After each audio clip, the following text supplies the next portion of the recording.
So hello and welcome students. आज हम लोग क्लास 11 देखेंगे और क्लास 11 में हमारा फिजिक्स, जैसा कि हम लोग देखते हैं हर बार फिजिक्स, और चैप्टर 2 जो चल रहा था वही चलेगा, स्केलर एंड वेक्टर। आज का हमारा टॉपिक हो जाएगा अदिश गुणनफल। हाँ, पिछले वीडियो में अदिश गुणनफल आधा हो चुका था। अदिश गुणनफल कहते किसको हैं वो हमने जान चुका था। स्केलर मल्टीप्लिकेशन होता क्या है हमने पढ़ लिया था। तो आज उसके आगे बढ़ेंगे फॉरवर्ड होके। तो आप बन रहिए हमारे साथ और देखते रहिए एवोल्यूशन फिजिक्स। तो चलिए समझते हैं अच्छे से। देखिए, आज का हमारा टॉपिक होगा दो सदिशों का अदिश गुणनफल। दो सदिशों का अदिश गुणनफल के गुण। हाँ, के गुण प्रॉपर्टीज आज हम लोग पढ़ लेंगे। देखिए, पहला प्रॉपर्टीज क्या करता है कि यह क्रम विनिमय नियम का पालन करती है। कौन कौन क्रम विनिमय नियम का पालन करती है? तो कौन क्रम विनिमय नियम का पालन करती है? तो दो सदिशों का अदिश गुणनफल। अदिश गुणनफल की बात किया जाता है यह के बीच। हाँ, तो क्रम विनिमय नियम होता क्या है? तो क्रम विनिमय नियम होता है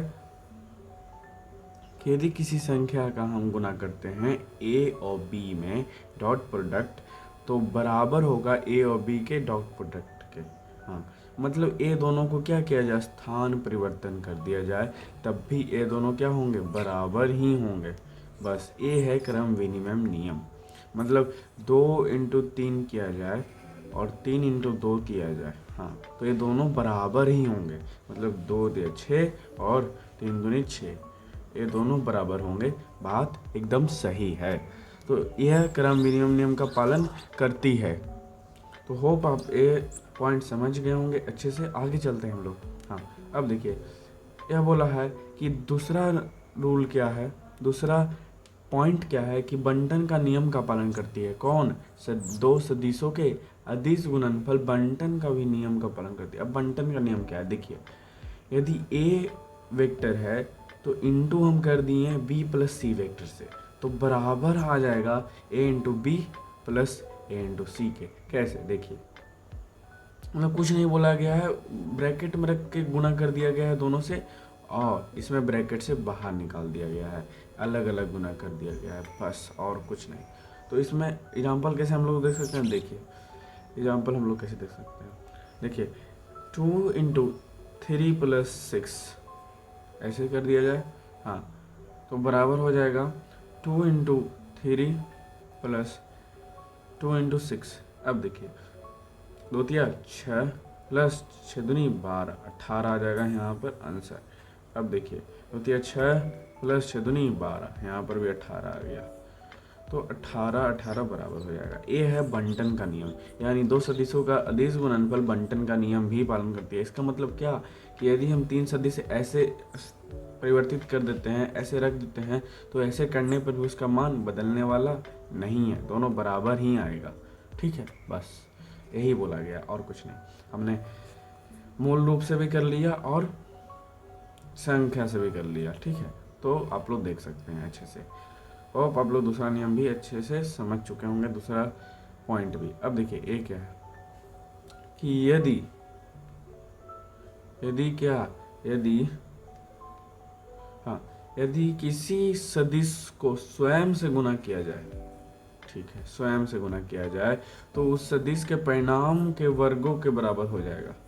उस सदिश के परिणाम के वर्गों के बराबर हो जाएगा। यानी स्वयं से गुना करने पर क्या होता है? देखिए, स्वयं से हमने गुना किया, a × b करके ए होता है फॉर्मूला, a × b बराबर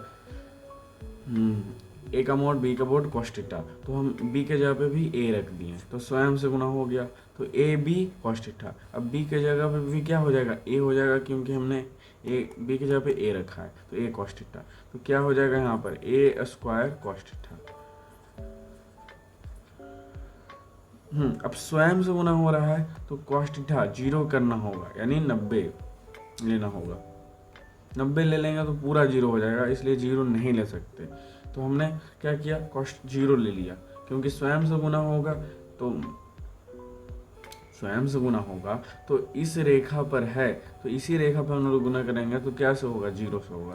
तो cos 0 यानी a² का मोड, ये हो जाएगा बराबर इसके a² के। तो देखिए, आप सब भी नियम अच्छा है। तो इसे पॉइंट में पूछा जा सकता है कभी कभी ऑब्जेक्टिव में, तो आप लोग देख सकते हैं अच्छे से, ठीक है। अब देखिए कुछ ऐसा ही होता है हमारा डायग्राम। पहले होता है जे, फिर होता है आई, फिर होता है के। इसे बोलते हैं आई जे के, पर होता है जे आई के, तो ऐसे होता है।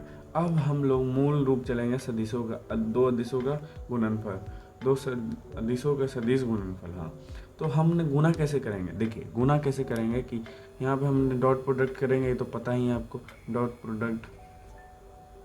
डॉट प्रोडक्ट में भी हम लोग गुना करेंगे, जे को स्वयं से गुना करेंगे। सबसे पहले हम जे को स्वयं से गुना करेंगे, या छोड़िए, जे को सबसे पहले हम लेंगे, आई के साथ गुना करेंगे, फिर जे को हमने के के साथ गुना किया, तो ऐसे करके मान निकालेंगे। फिर हम आई को पकड़ेंगे, आई को जे के साथ गुना करेंगे, और फिर आई को के के साथ गुना करेंगे। फिर हम पकड़ेंगे किसको, के को आई के साथ गुना करेंगे, और फिर जे के साथ गुना करेंगे, ठीक है। तो ऐसे हम लोग गुना करेंगे, और फिर जब सब गुना हो जाएंगे तब हम क्या करेंगे, स्वयं के साथ गुना करेंगे। यानी आई को हम आई के साथ ही गुना करेंगे, जे को हम लोग जे के साथ ही गुना करेंगे, और के को हम लोग के साथ ही गुना करेंगे, स्वयं के साथ। तो दो तरह से गुना करेंगे। हाँ, तो गुणनफल क्या तरह से होगा, दो तरह से होगा। हमने ये सूत्र जानते हैं, ए बी बराबर मोड ए मोड बी cos थीटा। तो हम सबसे पहले स्वयं से गुना करते हैं, ठीक है। स्वयं से गुना करते हैं, सबसे पहले स्वयं से गुना करेंगे। तो स्वयं से गुना करने पर होता क्या है, देखिए स्वयं से गुना करने पर क्या होता है कि ए और बी ऐसे होता है वेक्टर। स्वयं से गुना करने पर तो यहाँ पर मान लेते हैं आई आई है, आई है, स्वयं से गुना करते हैं। तो आई को यदि हम मोड आई के बराबर मान लें तो क्या हो जाएगा, यहाँ पर दोनों का स्क्वायर हो जाएगा, यानी 1 हो जाएगा, यदि मान 1 हम मान लें। हाँ, तो आई मान लेते हैं, ठीक है। अब यहाँ पर देखिए मोड आई cos थीटा का मान कितना लें हम लोग, 0, तो 1 हो जाएगा। हाँ, तो आई का मान 1 है, तो 1 × 1 1 × 1 यानी 1। तो आंसर यहाँ पे क्या आ गया, सम 1 आ गया, 1 आ गया। तो 1 इसमें भी आ जाएगा क्योंकि सेम है, इसमें भी आ जाएगा। प्रूव हो चुका है, कैसे आया है, तो 1 1 आ गया। तो हम बोल दिए कि सेम गुना किया जाए, सेम के साथ गुना किया जाए, सेम के साथ गुना किया जाए, तो आंसर क्या आ जाएगा, 1 आ जाएगा। सिंपल। किसमें, दो सदिशों का अदिश गुणनफल में। लेकिन बोला जाए कि हम अलग गुना कर रहे हैं, आई के साथ के गुना कर रहे हैं, तो आएगा तो 0, लेकिन कैसे आएगा, देखिए आई और के अलग अलग है, तो आई और के, आई और के गुना किया जाए, तो यहाँ पर दोनों अलग अलग होगा, तो cos 0 हो जाएगा, cos 0 होगा तो 1 आएगा। लेकिन अब अलग अलग कर रहे हैं तो क्या बनेगा, 90 डिग्री का कोण बनेगा, क्योंकि तीनों के बीच क्या बनता है, 90 डिग्री का कोण बनता है। तो हम 90 ले लेंगे, cos क्या हो जाएगा, 1 × हाँ, क्योंकि आई और जे का मोड का हमने क्या लिया, 1 लिया, 1 × 1 × 0, तो क्या आ जाएगा आंसर, 0 आ जाएगा, क्योंकि cos 0 हमने नहीं लिया, cos 90 ले लिया, तो 0 आ जाएगा। तो सब में 0 आएगा क्योंकि सारा के साथ 90 डिग्री का कोण बन रहा है। तो हम क्या बोल देंगे कि अलग अलग विपरीत रहेगा गुणनफल में तो 0 होगा। क्या रहेगा, विपरीत रहेगा तो 0 होगा, विपरीत रहेगा तो विपरीत गुना रहेगा तो क्या होगा, 0 होगा, ठीक है आंसर। विपरीत रहेगा तो 0 होगा। बस ये आप लोग पॉइंट याद कीजिए, क्योंकि ऑब्जेक्टिव में बहुत ही VVI है, ये पूछता है दोनों में से कोई एक डॉट प्रोडक्ट से। तो इस वीडियो में फिलहाल इतना ही, बने रहिए आप हमारे साथ और देखते रहिए एवोल्यूशन फिजिक्स। हमारे चैनल को सब्सक्राइब कर दीजिएगा और इस वीडियो को शेयर भी। अगले वीडियो में हमने सदिश गुणनफल देखा था, सदिश गुणनफल देखेंगे, और अदिश गुणनफल देख लिया तो सदिश गुणनफल देखेंगे, और इसको अच्छे से समझेंगे और हम लोग आगे बढ़ेंगे। तो थैंक्स फॉर वॉचिंग।